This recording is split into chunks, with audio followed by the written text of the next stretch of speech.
May adlaw sa itong mga followers ug solid nga supporters no. Nalang taga mahisgutan na ni about ani nag-comment kay ingon pa siya nganong isprehan man ninyo o ngano sakon pod para makuha ang bunga unta waton ra ninyo mahulog para wa mo'y gasto maunang mahal kay bawion man ninyo sa gasto. Ako may istorya ni mga idol no, dili day kami ang gagunit sa presyo kay ang planta mga idol namo gunay sila sa sarili nga presyo kung unsay lang idiga mao ra pud na ang matuman mga idol.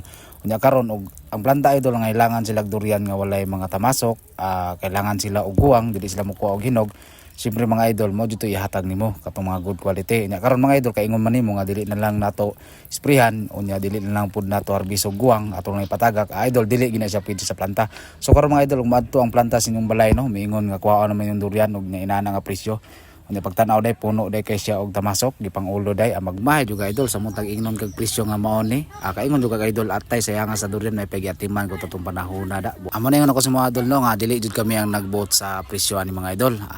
Agad agad pud mi sa planta ni idol pero ako lang pasalig sa mga idol nga gwapo jud presyo ang durian basta imo ang atimanon. So mga idol no kami naga-spray mi, nagabanting, nagagastuhan yun mo ng area ng mga idol kay para lang pag-abot sa panahon na mag-harvest nami, good quality kay among durian niya. Pag-abot po sa planta idol, di po kabalibaran og dili po ikaulaw ang imong durian nga gidala tungod kay gwapa. Mo nang makakuha jud ka og gwapo nga presyo mga idol niya. Diri ra tama ni video idol no. Salamat sa pagtan-aw. God bless na atong tanan. Bye bye.